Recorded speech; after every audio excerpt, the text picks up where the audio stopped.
नमस्कार प्यारे साथियों, हम आप सभी का फादर क्लासेस महोबा की ओर से हार्दिक स्वागत एवं अभिनंदन करते हैं।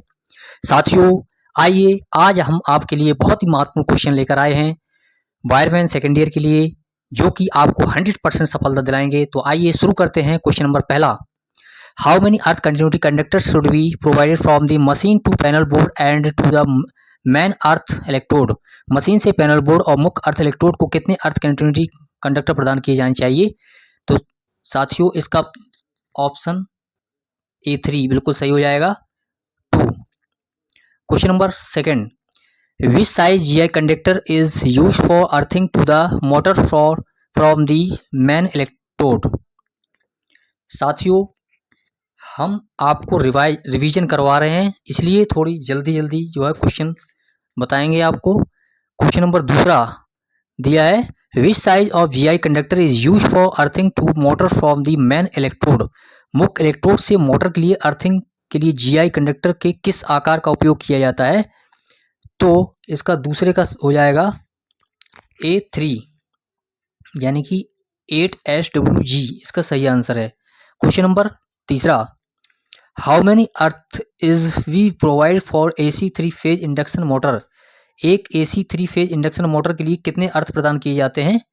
तो इसका सही आंसर है तीसरे का A2 अर्थात 2। ठीक है। Question number next, question number 4 देखें, दिया है, how the cable size is determine for industrial wiring. औद्योगिक वायरिंग के लिए केबल आकार कैसे निर्धारित करेंगे? तो साथियों, चौथे का हो जाएगा, चौथे का है A4 अर्थात by considering the power factor पर विचार करके। ठीक है। नेक्स्ट, क्वेश्चन नंबर 5 दिया है, which is permissible power load in sub circuit as per Indian electric rule. Indian electric नियम के अनुसार उप सर्किट में परमिशिबल विद्युत भार कौन सा है? तो साथियों, पांचवें का हो जाएगा A4 अर्थात 3000 वाट। अगला question number 6, which is the thickness of metre conduit pipe for conduit size up to 32 mm as per Indian electric rule. Indian electric नियम के अनुसार 32 mm तक पाइप के लिए धातु कंडुइट पाइप की मोटाई कौन सी है? तो साथियों, क्वेश्चन नंबर 6 का आंसर हो जाएगा A4 अर्थात 16SWG। अगला question number 7, which helps both wireman and consumer to select the material according to commercial practice cost and requirement. जो वायरमैन और उपभोक्ता दोनों को कॉमर्शियल प्रैक्टिस लागत और आवश्यकता के अनुसार सामग्री का चयन करने में मदद करता है, वो कौन सा है? तो इसका सही आंसर है क्वेश्चन नंबर 7 का A2 अर्थात स्पेसिफिकेशन ऑफ मटेरियल यानी कि सामग्री का स्पेसिफिकेशन। अगला क्वेश्चन नंबर 8 दिया है, which is the reason for using bus bar system in workshop for power distribution. बिजली वितरण के लिए कार्यशाला में बस बार प्रणाली का उपयोग करने का कारण क्या है? तो साथियों, क्वेश्चन नंबर 8 में का आंसर है A3 तो इजी एडिशन एंड अल्टरेशन यानी कि आसानी से जोड़ना और बदलना। ठीक है। क्वेश्चन नंबर 9 देखें, दिया है, how many two ways switch are required in godown wiring circuit to control 4 lamps. यानी कि 4 लैंप्स को नियंत्रित करने के लिए गोदाम वायरिंग सर्किट में कितने टू वे स्विच की आवश्यकता होती है? तो क्वेश्चन नंबर 9 का हो जाएगा A3 यानी कि 3। ठीक है। अगला question number 10, which is the unit of luminous intensity यानी कि ल्यूमिनस इंटेंसिटी की इकाई क्या है? तो साथियों, क्वेश्चन नंबर 10 का आंसर है A1 यानी कि कैंडेला। ठीक है। ल्यूमिनस इंटेंसिटी की इकाई है कैंडेला। अगला question number 11, which is defined as that the luminous flux reaching a surface perpendicularly for unit area. Luminous flux एक इकाई क्षेत्र के लंबवत सतह पर पहुंच रहा है, इसे किसके द्वारा परिभाषित करेंगे? तो साथियों 11 का है, क्वेश्चन नंबर 11 का A2 यानी कि इल्यूमेंस। क्वेश्चन नंबर 12, क्वेश्चन नंबर 12 दिया है, which is the property of good illumination, यानी कि एक अच्छे इल्यूमिनेंस के गुण क्या हैं? 12 का हो जाएगा A4 यानी कि should not strain the eyes, यानी कि आंखें तनाव नहीं करना चाहिए। Question number 13, which metal is use for filament incandescent lamp, एक में फिलामेंट किस धातु का प्रयोग किया जाता है? तो साथियों 13 का हो जाएगा A2 यानी कि tungsten. Which metal is use for filament incandescent lamp, तो सही आंसर इसका tungsten. Question number 14, what is the name of cap marked as x of incandescent lamp, यानी कि इनकैंडिसेंट लैंप के एक्स के रूप में चिन्हित कैप का नाम क्या है? तो क्वेश्चन नंबर 14 का हो जाएगा A3 यानी कि बायोनेट कैप। ठीक है, इसका सही आंसर है बायोनेट कैप।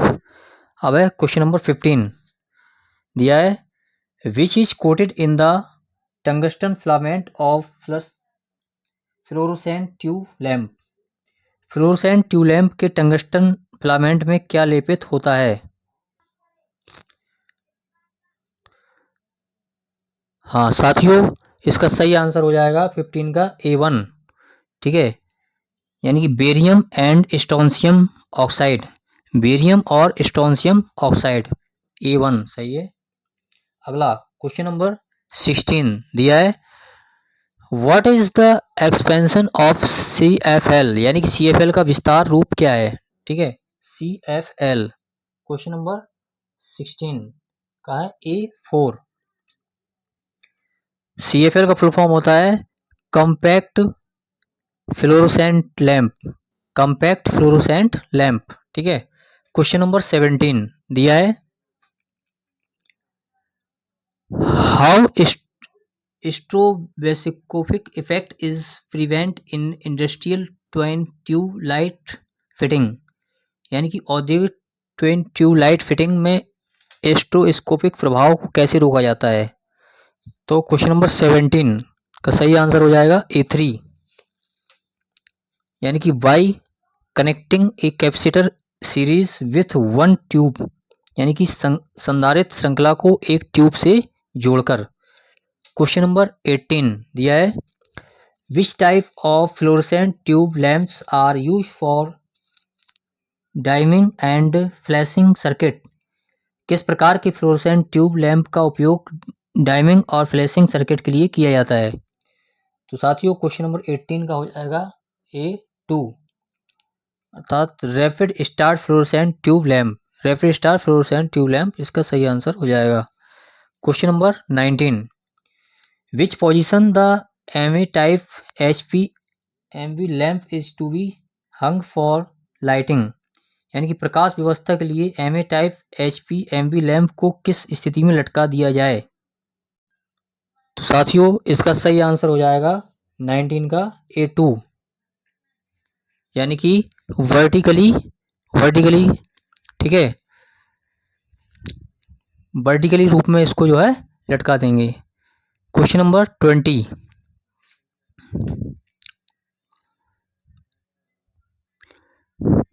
साथियों वर्टिकली यानी कि ऊर्ध्वाधर। ठीक है, अगला है question number 20, what is the name the part mark as x in high pressure sodium vapour lamp, उच्च दबाव वाले सोडियम वेपर लैंप में एक्स के रूप में भाग का नाम क्या है? ठीक है, तो 20 का सही आंसर हो जाएगा A2 यानी कि ARC tube. Question number next, question number 21 दिया है, which colour light sodium vapour lamp gives. Sodium vapour lamp कौन से रंग प्रकाश देता है? तो 21 का हो जाएगा A1 यानी कि येलो। ठीक है, पहला सही है येलो यानी कि पीला।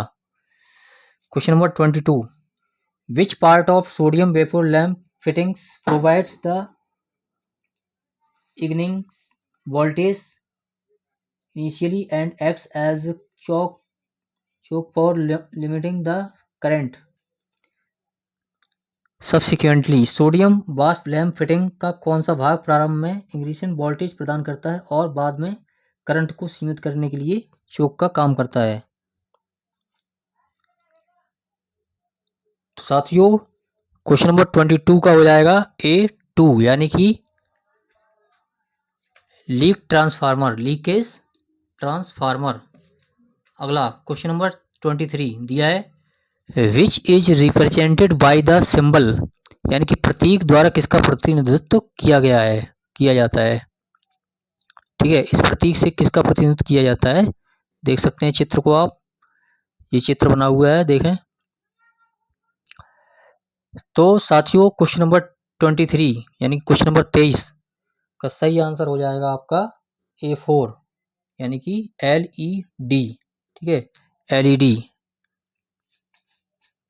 अगला question number 24, which lamp acts only as switch instead of giving light, यानी कि कौन सा लैम्प प्रकाश देने के बजाय केवल स्विच का काम करता है? LED या मिनिएचर लैम्प या फ्लैशर या इसके बाद है कार्बन फिलामेंट लैम्प। तो साथियों क्वेश्चन नंबर 24 का हो जाएगा A3 यानी कि फ्लैशर। ठीक है, कौन सा लैम्प प्रकाश देने के बजाय केवल स्विच का काम करता है? तो फ्लैशर। इसके बाद question number 25, which element is used as semiconductor, कौन सा तत्व सेमीकंडक्टर के रूप में प्रयोग किया जाता है? तो 25 का सही आंसर हो जाएगा A2 यानी कि सिलिकॉन।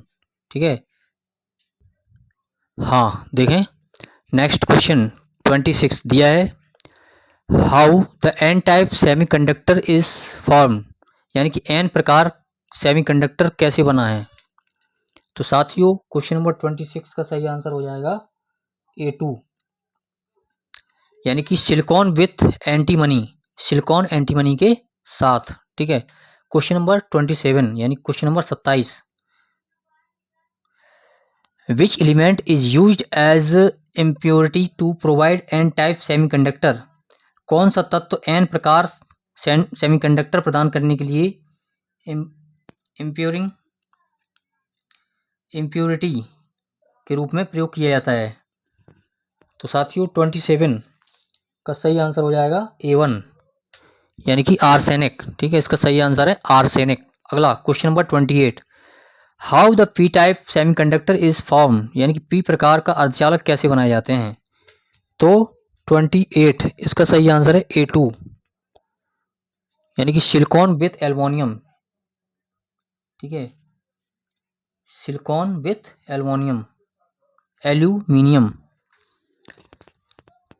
28 का A2 बिल्कुल सही है। अगला क्वेश्चन नंबर 29 दिया है, what does the depletion region behave, यानी कि डिप्लीशन रीजन कैसा व्यवहार करता है? तो 29 का सही आंसर है A2 यानी कि इंसुलेटर की भांति। ठीक है, नेक्स्ट क्वेश्चन नंबर 30 दिया है, what does letter 2n indicate in the semiconductor device, यानी कि 2n अर्धचालक युक्ति में क्या दर्शाता है? तो क्वेश्चन नंबर 30 का हो जाएगा A4 यानी कि 2 जंक्शन डिवाइस, यानी कि 2 जंक्शन डिवाइस को दर्शाता है। अगला question number 31, what is the use of LED, यानी कि LED का उपयोग क्या है? तो क्वेश्चन नंबर 31 का हो जाएगा A4 टू इंडिकेट लाइट, यानी कि प्रकाश को दर्शाने के लिए, टू इंडिकेट लाइट। अगला क्वेश्चन नंबर 32 दिया है, what is the PIV of the diode if the AC input voltage is 24 volt. यदि AC इनपुट वोल्टेज 24 वोल्ट है तो डायोड की PIV क्या है? तो इसका 32 का हो जाएगा A3, यानी कि 32 वोल्ट, सॉरी 34 वोल्ट। अगला question number 33, what is the expansion of PIV, यानी कि PIV का विस्तारित रूप क्या है? PIV का विस्तार रूप क्या है? साथियों 33 का सही आंसर हो जाएगा A3, यानी कि पीक इनवर्स वोल्टेज। PIV का फुल फॉर्म होता है पीक इनवर्स वोल्टेज। अगला